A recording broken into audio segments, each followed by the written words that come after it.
I never imagined a day would come when my own son would look at me not with disappointment, not with anger, but with a level of contempt so cold it could silence an entire room.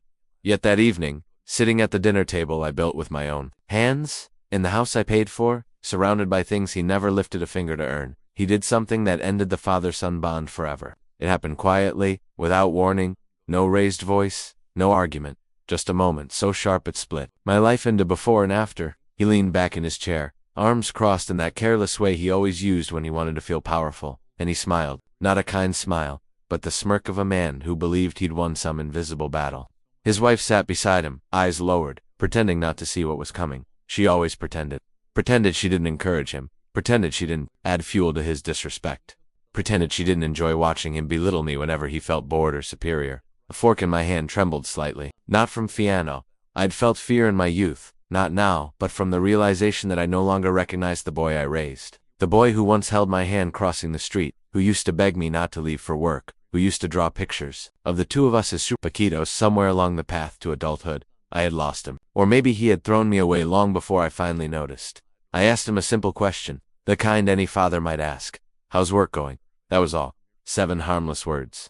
But to him, it was apparently an insult. He rolled his eyes, scoffed loudly, and muttered something under his breath that his wife tried to I ignored it. I had become skilled at ignoring little cuts. Years of practice, but then he leaned forward, stared directly into my eyes, and said, "Why do you care? You couldn't even manage your own life. Don't act like you understand mine." The room fell cold. The air tightened. Still, I stayed calm. I always stayed calm. I only asked, I said softly. A father can ask a harmless question at his own dinner table. He froze. That phrase, my own dinner table, triggered something hateful in him. His lip curled. He laughed, once, cruelly, making sure every bit of disrespect landed exactly where he wanted it to. And then, in one slow, deliberate motion, he leaned back, inhaled, and spit directly onto my face. Silence exploded through the room. His wife gasped, half covering her mouth, half suppressing a smile. The spit slid down my cheek like a confirmation of everything I had tried to deny for years. My son sat proudly, waiting for me to break, waiting for me to shout, cry, slap the table, beg, or defend myself, waiting for a reaction he could mock for the rest of his life. But I didn't react. I didn't move. I didn't blink. I simply reached for my napkin, wiped my face gently, folded the cloth, placed it beside my plate, and looked at him with the same eyes that once watched him take his first steps. That moment my silence frightened him more than any explosion of anger ever could. He expected rage. What he got was clarity, because while he smirked at what he thought was dominance, he didn't know that I had already prepared the papers. He didn't know that the house he claimed as his own was legally mine. He didn't know that the accounts he depended on had my name attached to every cent. He didn't know that the property he bragged about was one signature away from disappearing beneath his feet. He didn't know that I had reached the end long before he delivered the final blow. He didn't know, but he was about to. I stood up slowly, pushing my chair back with the gentleness of a man who had finally stopped caring about being understood. His wife watched me with narrowed eyes, sensing something she couldn't place. My son sat stiff, suddenly unsure. The laughter on his face wavered, dimmed, then vanished completely. I looked at him not with anger, not with pain, but with acceptance that our story was over. "You've made your choice," I said quietly, "and tonight, I'll make mine." He frowned. What does that mean? But I didn't answer. I didn't know him answers anymore. I walked out of the dining room, each step calm, measured, final. Behind me, he called out my name, not Dad, not father, just my name, as if I were a stranger. It's a perfect word choice, I thought. That's exactly what I was now. A stranger who had given him everything. A stranger he had spat on, and soon. A stranger who would take everything back. I retreated to my study. The one room in the house I had rarely entered over the last decade. It smelled of dust, ink, and old wood, the scent of decisions made, of a life carefully constructed. I closed the door behind me, shutting out the laughter, the sneers, and the echo of my son's triumph. Here, in this small room, I had built my private arsenal. Not guns, not weapons, papers, deeds, accounts, contracts, legal documents, all quietly humming with power he thought he possessed. I sat down at my old wooden desk, ran my fingers over the polished surface, and let the weight of years settle into my bones. In the corner lay a shoebox I had hidden long ago. Inside were documents, wrapped meticulously in rubber bands, property deeds, bank statements, insurance policies, and contracts. His name appeared on a few, but, crucially, the ones that truly mattered still bore mine. Years of careful preparation, of quiet foresight, were about to bear fruit. I wasn't angry. Not anymore. I was simply precise, calm, calculated, the same. Hands that had built the home he mocked were the ones that would reclaim it. Legally, irrevocably, silently. I began reviewing each piece of paper slowly, methodically. A mortgage here, a bond there, the secondary account with the bank where my name alone had final authority. He had assumed control, thought he had power, but all power I had ever granted was conditional, tethered to my consent. And consent had a cost. My son had spat on me, on decades of labor, on the trust I had extended endlessly. Now he would learn the subtle power of law and patience combined, not through shouting, not through confrontation, but through quiet removal. I found the deed to the house. My name, bold and permanent, stared back at me from the page. His name, smaller, conditional, almost invisible, sat below mine. A decade ago, I had decided caution was wiser than trust. The law, I had learned, is patient. It does not forgive foolishness, it prevents it. That foresight would save me now. I took a deep breath, placing the deed aside, and opened the bank statements. Joint accounts, investments, savings, certificates all meticulously documented, all under my quiet oversight. He had no idea. He believed he could manage what I had built. But his arrogance was precisely what had blinded him. Next came the insurance policies. The shares, the legal files for vehicles, and assets. Each one represented decades of careful planning, sacrifice, and foresight. He had depended on me, mocked me, and never considered that control, even when lent, could be withdrawn. That evening, as he spat on my face, he unknowingly sealed his fate. I smiled faintly, not with triumph, but with the serenity that comes from understanding the rules others forget. Silence is power, patience is law, and knowledge is unstoppable. I wrote a list, not a note, not an angry letter, a list of names, of lawyers, bankers, and agents who would assist in the quiet, legal reclamation of my property. Timing was crucial. No mistakes, no witnesses needed beyond the official channels. Each step would be slow, deliberate, legally airtight. I was no longer the father he could humiliate. I was the architect of consequence. And consequence, when it arrives quietly and perfectly, leaves no room for complaint. The house had been my sanctuary, my fortress, my life's labor. The bank accounts were not just numbers. They were the measure of decades spent securing, planning, building, and now all of it would return to me not for revenge, not for satisfaction, but for justice and closure. I had spent years being ridiculed for my silence, for my carefulness, for my patience. Tonight, that same patience would speak volumes louder than any insult he could ever hurl. As I arranged the papers, my heart no longer carried the weight of a trail, it carried the weight of certainty. I touched a photograph of him as a small boy, perched on my shoulders, smiling with trust I had once earned. My chest tightened for a second, but the feeling was not pain, it was clarity. That boy had loved me. That man had forgotten how, and that was his choice. I put the photo down and returned to my work. Each document, each account, each legal instrument became a thread weaving the fabric of his undoing and my liberation. Tonight, silence would become a force more powerful than anger, more absolute than revenge. And tomorrow, he would wake to find a world he believed he owned utterly. Changed. The next morning, I woke before sunrise. The house was quiet, almost reverent in its stillness. No laughter, no insults, no careless footsteps, just the sound of my own breathing and the faint creak of the floorboards under my weight. I dressed carefully, putting on the coat I had worn for decades, the one they had mocked, the one that had accompanied me through years of work and sacrifice. I picked up the folder that held all my preparations, the deeds, the accounts, the insurance policies, the proof that my life's work was still mine. Every document, every signature, every page meticulously filed, ready to act. Today, the lesson would be delivered, not with shouting, not with anger, but with the precise force of law. I walked to the lawyer's office. The city still slumbering, and felt a quiet satisfaction in the weight of the folder against my chest. The clerk at the front desk barely glanced at me, assuming I was just another man with a minor request. But the moment I asked for Mr. Peterson, the senior partner, her posture changed. She sensed the gravity in my presence. Mr. Peterson had been my ally in quiet matters for decades, a man whose experience with patience and law equaled my own. He led me to his office without a word, as though he already understood the storm that had been brewing in my life. Once seated, I opened the folder carefully. Mr. Peterson spread the documents across his desk, and I watched him as he read, his expression moving from curiosity to understanding. For the next several hours, we meticulously reviewed every item, every account, every legal clause, the house deed, the bank documents, the insurance files, all still tethered to me, all still within my authority. The preparations I had made, years ago, once seen as unnecessary or paranoid, now became instruments of quiet power. Not a word was spoken about the humiliation, the dinner, the spit. Those were irrelevant. Today, only the law mattered. We drafted new contracts, updated accounts, transferred ownerships, and ensured all actions were legally binding and irreversible. The world had been cruel, my son arrogant, but the law was impartial, precise, and patient. Mr. Peterson asked if I wanted him to notify my son. I shook my head. No confrontation, no theatrics. Let the papers, and the silence surrounding them, do the work. That was the strength of careful planning. It needs no spectacle. He would discover the truth in the hours and days to come. Each realization, a small earthquake. Each legal confirmation, a thunderclap of consequence. After the lawyer, I went to the bank. The manager knew me, remembered me, respected me. When I presented the documents and requested immediate action, his tone shifted from casual to professional, deliberate, understanding. Together, we executed the steps that would remove my son. From all accounts, access revoked, funds redirected, cards canceled, passwords changed. Each keystroke, each stamp on a document, was a quiet reclaiming of what had always been mine.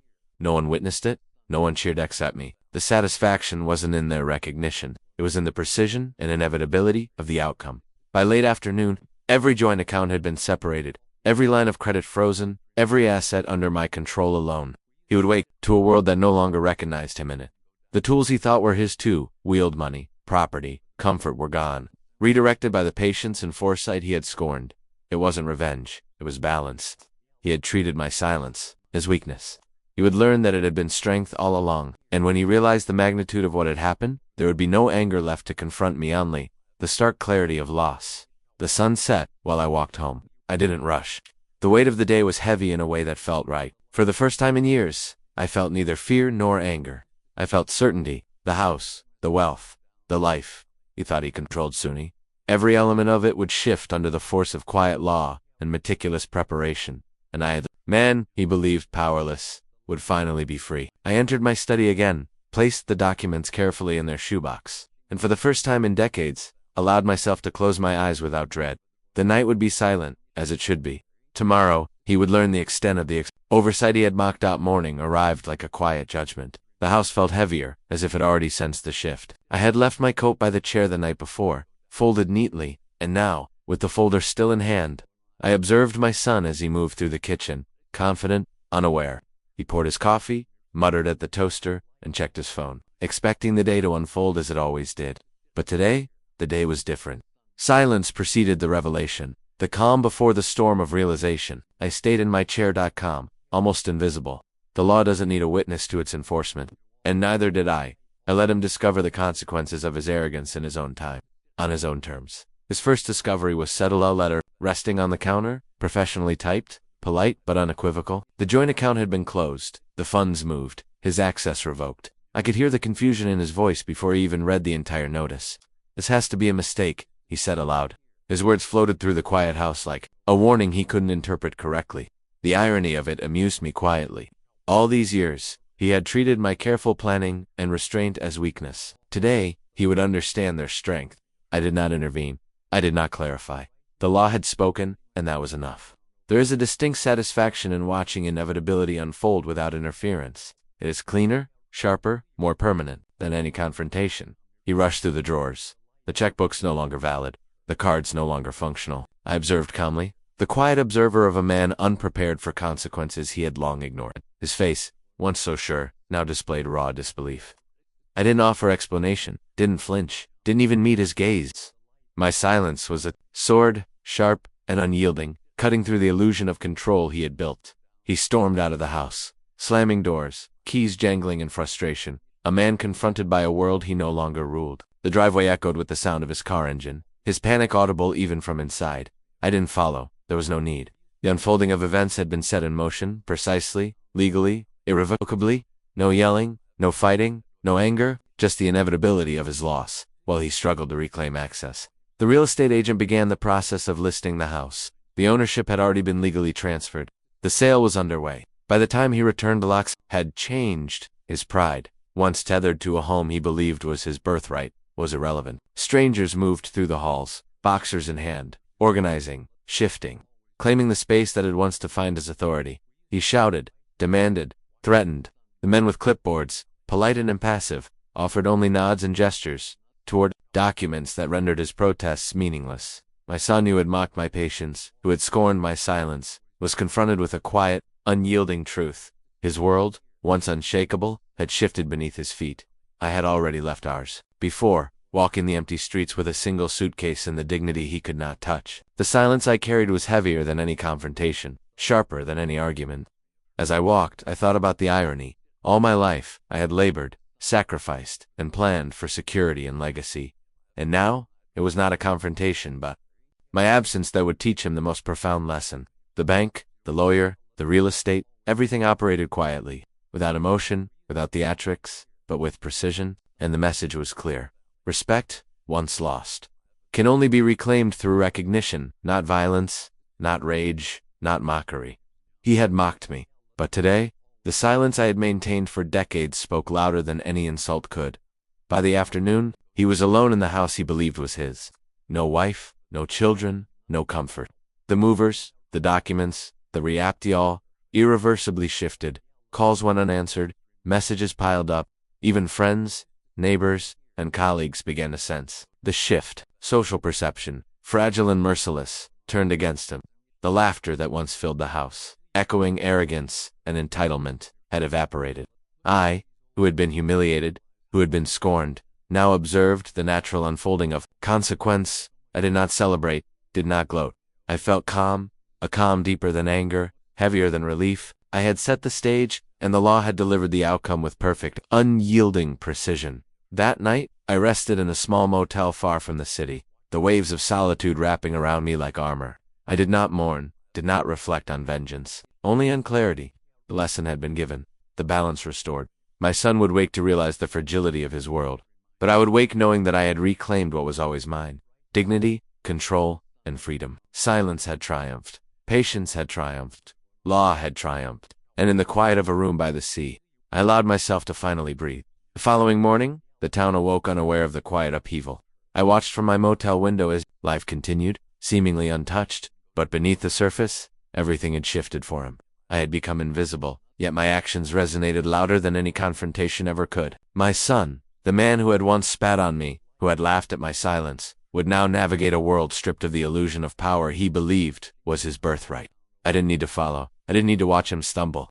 The law, the paperwork, and the processes I had orchestrated were enough. They moved independently, relentless and impartial, like a river carving its bed, eroding arrogance, replacing it with humility. Calls from the bank, letters from the lawyer, notices from real estate, the instruments of their quiet work. His voice, once commanding, now faltered when he tried to rectify what he thought were mistakes. There was no shouting, no negotiation, no charm to bend these immovable truths. The systems I had relied on for decades now served as the instruments of his awakening.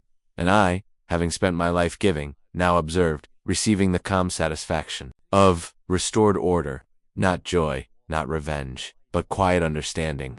I understood at last that the true measure of power was patience, knowledge, and preparation, not bluster, not fury, not arrogance. He would learn this, and it would be unshakable because it was earned through consequence, not lecture. By noon, the final documents for the house sale were executed. The property, which had once echoed with his mockery and entitlement, now welcomed strangers carrying boxers, arranging furniture, and marking the beginning of a life that belonged legally, fully, and irreversibly to another. He arrived shortly after, keys in hand, pride intact until the lock refused them. His confusion quickly escalated into panic, then frustration, and finally into silent disbelief. The reality was inescapable.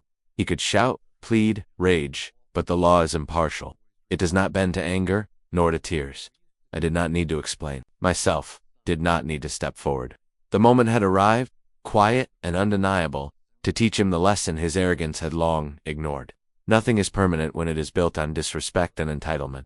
That evening, I sat in the small motel room, the hum of the heater blending with the rhythmic crash of waves outside. The day's events, though monumental, were only a continuation of what I had begun weeks earlier in the quiet study of my home. My pen, my organization, my patience, had orchestrated a symphony of inevitability. I brewed tea and let the warmth seep into my hands, reflecting on the simplicity of it all. Years of giving, of sacrifices unrecognized, had led to this an outcome, achieved without confrontation, without rage, without compromise. I had given him the opportunity to grasp his world, but he had refused to understand. Now, he would be forced to. The quietness of consequence is harsher than any shouting could ever be. I thought about the life I had left behind, the dinners, the laughter, the mockery, the Each memory once carried the weight of humiliation, but now they were threads woven into a tapestry of clarity. I had traded anger for peace, chaos for order, impatience for strategic silence. Each action, each preparation, each line of lawfully binding document had led to this. The house, the accounts, the shared life, everything returned to me not through vengeance, but through methodical precision. The silence, once my weakness, had become my strength. And now, far from the town, the chaos, and the ridicule, I could breathe, finally and fully. In the days that followed, news reached me slowly, fragmentarily, through whispers and rumors. He was trying to recover, to find any semblance of control, but the world had changed faster than he could act. Friends who once laughed with him now avoided him. Neighbors who had once admired him now whispered, sharing the story quietly, without embellishment, letting the natural justice speak for itself. His wife, too, had retreated, her patience with arrogance, exhausted. The social fabric that had supported his pride unraveled quietly, leaving him exposed. And I, removed from all of it, observed the aftermath with calm detachment. Justice had been administered not through noise, but through inevitability, not through anger, but through preparation. The sea air carried a new rhythm, one of patience and renewal. I walked along the shore each morning, observing fishermen, children playing, and couples moving through lives unburdened by pride or vengeance. My own steps were light, unhurried, deliberate. In that quiet, I began to feel the weight lift entirely. This silence, once the instrument of planning, now became the companion of peace. The clarity that had guided my hand now guided my heart. I did not rejoice in his loss, nor did I feel malice. I simply acknowledged the restoration of balance. Dignity returned, order reclaimed, and freedom realized. The world I had once built, humiliated in front of those I trusted, now existed again in quiet form within me. Weeks passed in a rhythm I hadn't known for decades. Each morning, I woke to the gentle call of gulls and the soft crash of waves against the shore. The world felt unhurried here, unpressured. I no longer measured my days by obligations imposed by others, by their expectations, or by the mockery of a son who once thought he owned my life. My mornings began simply: a cup of tea, a walk along the water, observing the ebb and flow of the tides, and in that simplicity, I discovered a depth of freedom I had never truly known. No lego, manover, no account statement. No deed could have provided this. That peace had been reserved for the patient, the prepared, the quiet. The memory of the dinner, the spit, and the humiliation lingered only as a faint echo, like the last note of a song. It no longer provoked anger but clarity. I understood that his actions, though cruel, had been the catalyst for reclaiming a life that had been quietly and methodically stolen from him over decades of blind love. I reflected often on the irony. Years of giving had built him a life of comfort and arrogance, and years of preparation had quietly undone it all. In this stillness I realized the truth I had long ignored. Silence is not surrender, it is strategy. And patience, meticulous patience, is stronger than the loudest outburst. Occasionally, I would glance at the photograph I had folded and carried with me, my son, at 5 years old, perched on my shoulders, laughter in his eyes. I never looked. For him now, never sought to repair the past. That boy had become a man who rejected everything I represented, yet the man I saw in the photograph reminded me why I had given so much in the first place. And now, in the quiet of the seaside town, I finally understood that love does not demand sacrifice to be recognized. Some love is measured only in dignity preserved and peace reclaimed. The small cottage, the salt air, the unobtrusive life I'd built all, were proof that I had found a home within myself. One afternoon, while walking along the pier, I noticed a father teaching his young son to fish. The boy laughed, spilling bait, tugging at the line too early, and the father corrected him gently. It was a simple, ordinary scene, yet it struck me profoundly. That could have been my life, uninterrupted by arrogance and betrayal. Yet the contrast brought no bit of recognition. I had given everything I could to someone who could not receive it properly. Now, I had received everything back in the form of quiet understanding and the restoration of my dignity. I paused by the water, inhaled deeply, and let the waves wash away the last remnants of humiliation that had clung to me for so long. The town itself became a part of my rhythm. Shopkeepers knew me as the quiet man who walked to the pier each morning and returned at sunset. Locals offered a nod, a smile, a brief conversation about the weather or the catch of the day. They did not ask questions about my past, nor did I volunteer answers. In the absence of spectacle, I discovered the value of anonymity. I was no longer defined by what others could take from me. I existed on my own terms, and in that space, I began to rebuild a version of myself that had been suppressed by years of trying to please, protect, and endure. Occasionally, I would receive whispers about my son, snippets of stories carried on the wind from visitors, travelers, or acquaintances. He had become a man hounded by consequences, unpaid debts, social isolation, and a life without the privileges I had once provided. And yet, I did not rejoice in his suffering. There was no satisfaction in watching someone stumble through the results of their choices. Instead, I marveled at the inevitability of truth. Actions have consequences, silence has power, and preparation can overturn arrogance. I had orchestrated a quiet symphony of justice, and the notes continued to play without my intervention. Evenings were my own. I would sit by the window, the ocean reflecting fading sunlight, and write in a journal for myself alone. Notes of reflection, fragments of insight, and observations about the subtle rhythms of life here filled the pages. The act of writing became a meditation, a reinforcement of the life I had intentionally chosen. No one could disrupt it. No one could claim it. The control that had once been wielded by those who disrespected me now rested fully in my hands. Not through power over others, but through mastery over myself. Peace, I realized, is not an arrival. It is a creation. Weeks turned into months. Each sunrise was a gentle reminder that life could be measured in breaths rather than battles. I had learned to fill my days with intention, walks along the coast, observing tides, clouds, and gulls. Mornings spent in quiet reflection. Afternoons at a small cafe where the owner knew me only as the silent old man who drank tea slowly and paid generously. People came and went without expectation. Their stories, their worries, their laughter were peripheral to mine, yet they offered a sense of connection without intrusion. For the first time, I felt rooted in a place that did not demand allegiance, where my history was irrelevant and my presence unremarkable yet complete. I discovered the subtle rhythm of living, without obligation. The ocean taught me patience, the gulls demonstrated persistence, and the wind reminded me that change was constant. I did not rush to fill my days with grand gestures or material acquisitions. I did not need them. My contentment was not in accumulation, but in presence, in clarity, in the absence of need to prove or protect. The man who once spat on me no longer existed in my mental landscape. He was a story I had authored for closure, a chapter now completed.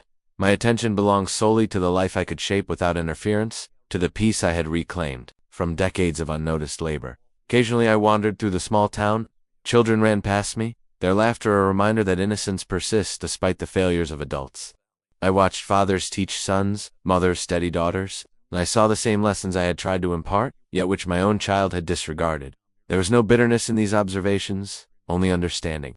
Some people never see the value of what they are given until it is gone, and some never will. I had once been among the blind, giving endlessly. Now I had opened my eyes fully, and the world had a sharpness. I relished quietly. One evening, a storm rolled in from the horizon. Dark clouds swallowed the sun, and the wind carried the smell of salt and impending rain. I stood on the pier watching the waves swell and crash with unrelenting force. I thought about my son, did not with longing, not with vengeance, but with analytical distance. He had been handed a life he neither built nor earned. The consequences of arrogance, entitlement, and disrespect were now his reality. He could rage, plead, or cry. It no longer mattered. Actions had consequences, and silence could deliver them more decisively than anger ever could. The storm outside mirrored the quiet tumult I had once endured and now mastered. In the following days, I took to walking further along the coastline, exploring paths that led to hidden coves and small fishing villages. Each journey reinforced my separation from the life I had left behind. With every step, I shed fragments of resentment, humiliation, and regret. They fell away like leaves in the wind, leaving only the sturdy core of myself, here unclaimed by others' expectations.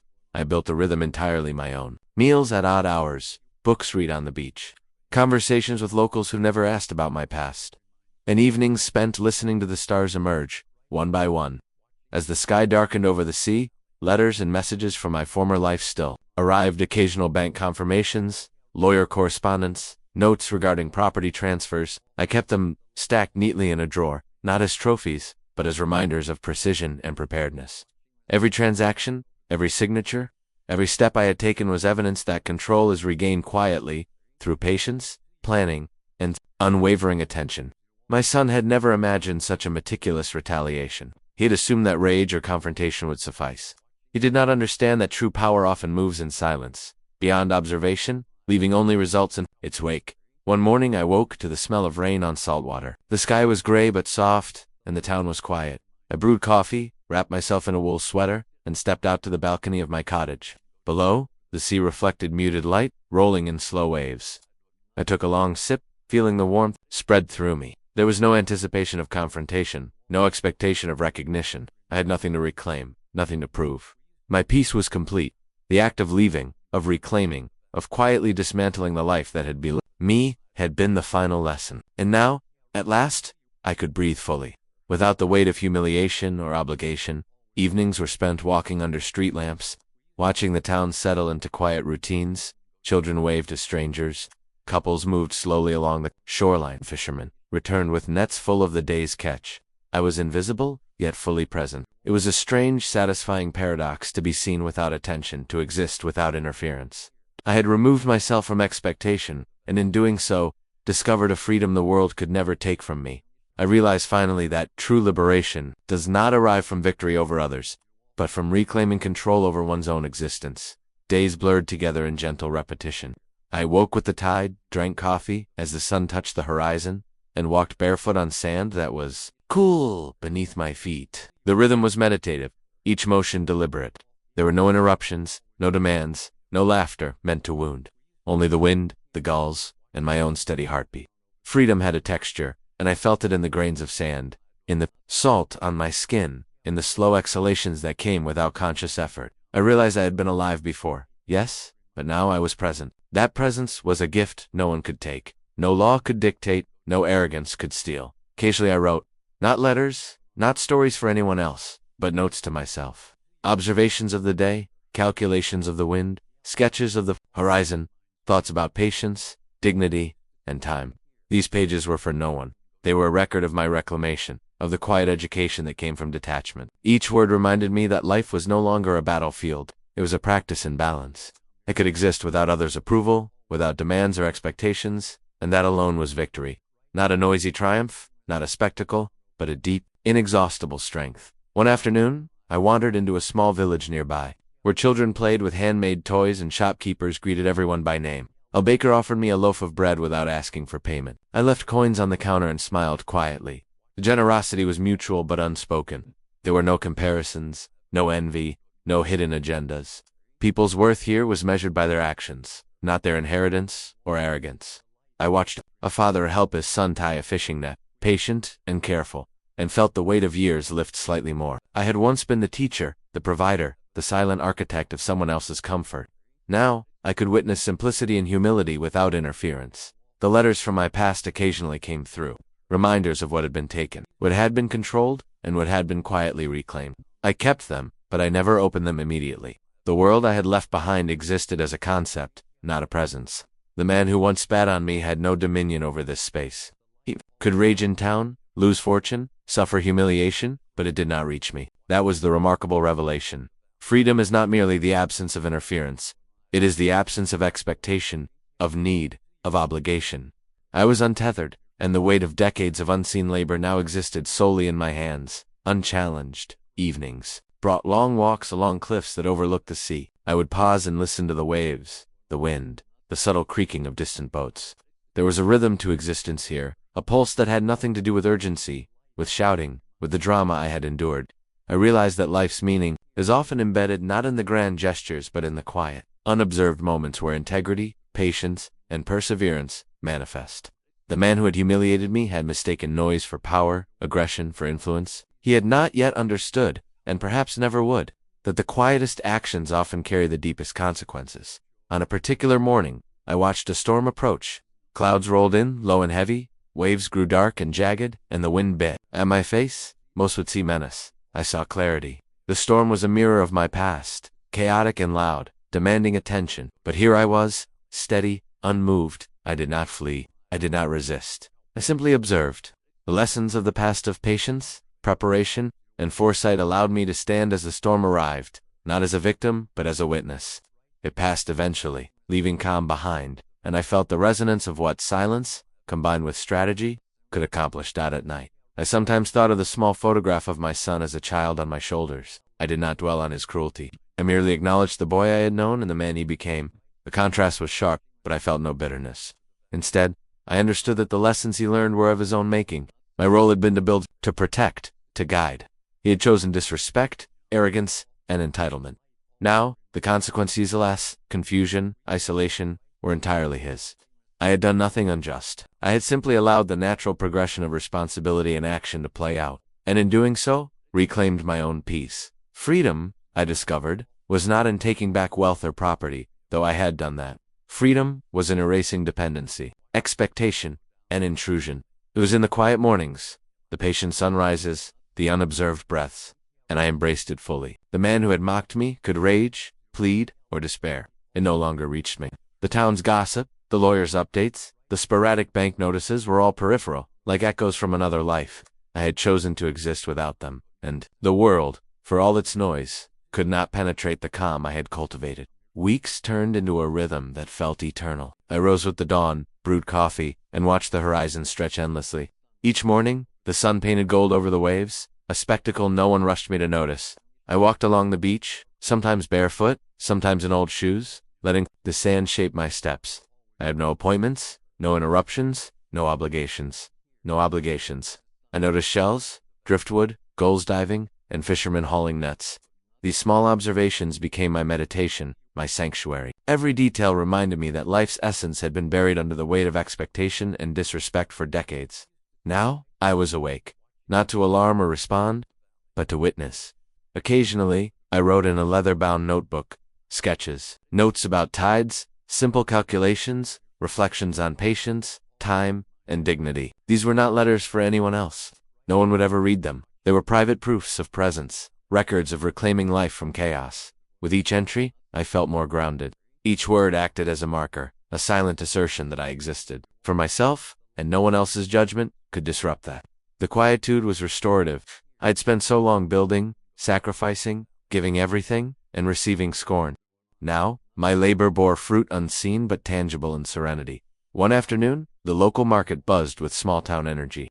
Merchants arranged fruits, vegetables, and handmade crafts. Children ran freely between stalls, laughing. A baker waved, offering a loaf of bread. I left coins on the counter, silently grateful for human kindness that did not demand recognition. It was a stark contrast to the world I had left behind, where transactions had been accompanied by arrogance and entitlement. Here, value was measured by effort and honesty, not inherited privilege or borrowed power. Observing these exchanges, I understood that life's richness is not in wealth, but in simple, meaningful connections. Even if they were transient, unspoken. Nights were long and silent. I often sat on the porch, wrapped in a blanket, listening to the ocean. Waves hit the rocks rhythmically, endlessly, a timeless reminder that persistence and patience were stronger than force. I thought about my son, imagining him navigating chaos without the protections I had quietly maintained. I did not wish for him harm, nor did I celebrate his struggle. I understood that his arrogance had carved his own path to consequence. My silence had been my instrument, not vengeance. The truth had worked invisibly, inextricably, revealing what respectlessness had earned. One day, a traveler asked me directions. I gave them clearly, simply, without adding my past or my victories. They thanked me and walked away. I realized in that instant that freedom was not in recognition. It was in irrelevance to those who had once controlled or belittled me. I could exist without others' attention, and that was a profound liberation. The man who had spat on me, the one who had turned my generosity into mockery, had no claim on my existence. He had been removed from my daily life, from my concerns, from my influence. My peace was an autonomous entity, self-sustaining and untouchable. Storms came and went. Winds shook the windows. Rain lashed the walls. Waves crashed with ferocity. In the past, such chaos would have mirrored inner turmoil. But now, I observed, detached. I understood that life's tempests could not touch the core I had rebuilt. Preparation, patience, foresight, these were my defenses. When the storm passed, the calm was sweeter, deeper. I smiled quietly, feeling the quiet power of survival and wisdom. The years of insult, the nights of humiliation, the spitting at dinner they had forged me into someone who could stand unmoved while the world trembled. I visited the post office to mail a simple note to my lawyer. Finalize. No disclosure. That was all. I owed no explanations. My trail was cold, my presence optional, my past a closed chapter. The world I left could spin in chaos. I remained unentangled. Occasionally, through whispers, I heard of my son's struggles. The man who had mocked me now worked odd jobs. His wealth vanished. His pride diminished. I did not rejoice. Justice had a subtle beauty. It did not require celebration. It simply existed. I knew the law and time had collaborated to restore balance. Without my interference, evenings were quiet. Sometimes locals invited me to sit by the tavern fire.